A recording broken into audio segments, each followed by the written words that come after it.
नमस्कार जय जगन्नाथ दर्शक बंधु एसपी एस्ट्रोलॉजी ओडिशा चैनल रे प्रसारित मासिक राशिफल कार्यक्रम को आपण मानक स्वागत। दर्शक बंधु आज आम आलोचना करबा जे अगस्त मासरे केमिति रहिबो राशि चक्रर दशम राशि मकर राशि व्यक्ति विशेष मानक पई शुभाशुभ राशिफल विषय विस्तृत भाव आलोचना करबा प्रतिकार सहित किंतु ता पूर्व आपण मानक एक अनुरोध जदि आपण माने हम चैनल को प्रथम थर के आस्थांती तो वीडियो को लाइक करंतु शेयर करंतु और चैनल को सब्सक्राइब करी पाखरे थिबा बेल आइकन को प्रेस करंतु।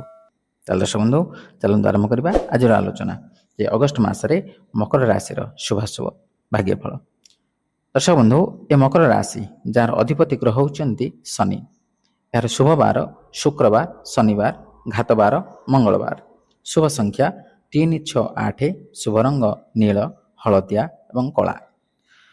दर्शक बंधु यदि आम मसरे आपण राशि जो महत्वपूर्ण ग्रह मैंने अच्छा अवस्थान विषय जानी रखिबा जे बृहस्पति सप्तम स्थान रे एवं शनि तृतीय स्थान रे अवस्थान करुछंती। तत्सहित अन्यान्य ग्रह मानकर अवस्थिति को नजर रखी आमे यही विचार करि परिबा जे कैरियर दृष्टि एही मास आपणक पई ठीक ठाक रहिबार संभावना रहिछि। जदि आपणक व्यवसाय संप्रसारण करबा चाहूछंती तबे एही मासटी मध्य अनुकूल फलाफल आनिदेव। छात्र छात्री मानक पई एही मासटी अनुकूल फलाफल आनी पारे। जदि आपण कठोर परिश्रम करंती तबे आपणक प्रयास व्यर्थ जीव नाही, आपण लगातार सफलता हासिल करिवे। प्रतियोगितामूलक परीक्षा पई प्रस्तुति करुथिबा छात्र छात्री माने एही मासरे उत्कृष्ट सफलता हासिल करि पारंती। एही मासटी पारिवारिक जीवन रे उत्थान पतन रे भरपूर रहिबार संभावना रहिछि। परिवार मध्यरे संपत्ति नहीं किसी विवाद देखा दे पारे। पारिवारिक बा पारस्परिक संप्रतिर अभाव देखा दे पारे। आपण जदि प्रेम संपर्क रे अछंती तेबे एही मासटी अनुकूल फलाफल आनिबो। आपणकर प्रियजनक मध्यरे कोनोसी भूल बुझावना रहिबो नाही। एही मासटी विवाहित व्यक्ति मानक पई मध्य अनुकूल होई पारे। आपणक आर्थिक परिस्थिति क्षेत्र रे आपणक आय तुलना रे व्यय उपरे विशेष ध्यान देबाको पड़िबो। आपणक व्यय को आहुरी कठोर भाव में नियंत्रण करने दिगरे ध्यान देवाक पड़ो, कारण यह आपणक आर्थिक परिस्थिति को शक्तिशाली करिवो। व्यवसायी माने अप्रत्याशित लाभ देखिबे जहाँ सेमानक आर्थिक परिस्थिति को उन्नति करिवो। स्वास्थ्यर दृष्टिकोण एही मासटी चिंतार समय होई पारे। एही मासरे आखि समस्या विशेष भाव में समस्या सृष्टि करि पारे। दर्शक बंधु जो महत्वपूर्ण ग्रह मानक विषय में आलोचना करुले से ग्रह मानकर जदि व्यक्तिगत फल विषय आलोचना करबा तबे प्रथमे देखिबा बृहस्पति कथा। बृहस्पति होचंदी धन धान्यर कारक, विद्या बुद्धिर कारक, जश कीर्तिर कारक, आध्यात्मिकतावादीर कारक, समस्त प्रकार सकारात्मक दिगर कारक होचंदी देवगुरु बृहस्पति।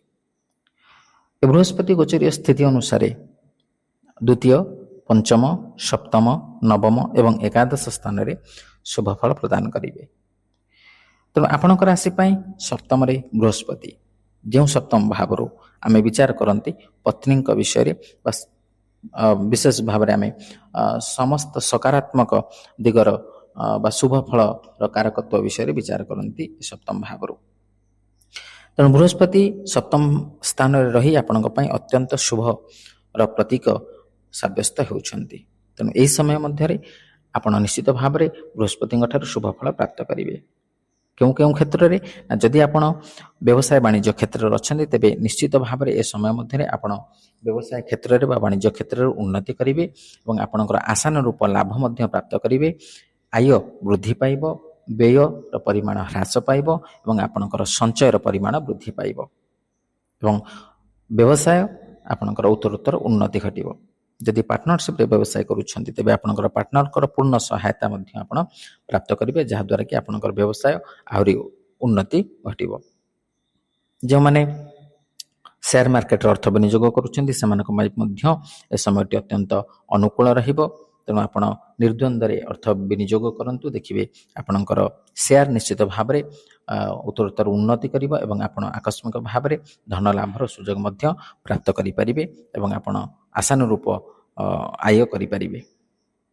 विद्यार्थी माने जो माने अध्ययन क्षेत्र अच्छा विशेष भाव में जो माने उच्च शिक्षा क्षेत्र अच्छा से एक अत्यंत अनुकूल समय ତେଣୁ ଏ ସମୟ ମଧ୍ୟରେ ଆପଣ ଯେଉଁ ପାଠକୁ ପଢ଼ିବା ପାଇଁ ଚେଷ୍ଟା କରିବେ ବା ଯେଉଁ ଶାସ୍ତ୍ରକୁ ପଢ଼ିବେ ଯେଉଁ ବିଷୟକୁ ପଢ଼ିବେ ନିଶ୍ଚିତ ଭାବରେ ସେଥିରେ ସଫଳତା ଅର୍ଜନ କରିବେ ଏବଂ ଆପଣ ଯେଉଁ ପ୍ରତିଯୋଗିତା ମୂଳକ ପରୀକ୍ଷା ଦେଉଛନ୍ତି ବା ଇଣ୍ଟରଭ୍ୟୁ ଦେଉଛନ୍ତି ସେଥିରେ ମଧ୍ୟ ଆପଣ ଆଶାନୁରୂପ ବା ଆପଣଙ୍କର ଇଚ୍ଛା ଅନୁସାରେ ଆପଣ ଫଳ ପ୍ରାପ୍ତ କରିପାରିବେ ଏବଂ ଏହି ସମୟ ମଧ୍ୟରେ ଆପଣ ବୃହସ୍ପତିଙ୍କର ଶୁଭ ଦୃଷ୍ଟି ପ୍ରାପ୍ତ କରୁଥିବାରୁ ଯେକୌଣସି କ୍ଷେତ୍ରରେ ଆପଣ ପାଦ ଦେବେ ସେଥିରେ ସଫଳତା ମଧ୍ୟ ଅର୍ଜନ କରିବେ ଏବଂ ଆଧ୍ୟାତ୍ମିକ କ୍ଷେତ୍ରରେ ଯେଉଁମାନେ ଅଛନ୍ତି ସେମାନଙ୍କର ମଧ୍ୟ ଏ ସମୟ ଅନୁକୂଳ ରହିବ।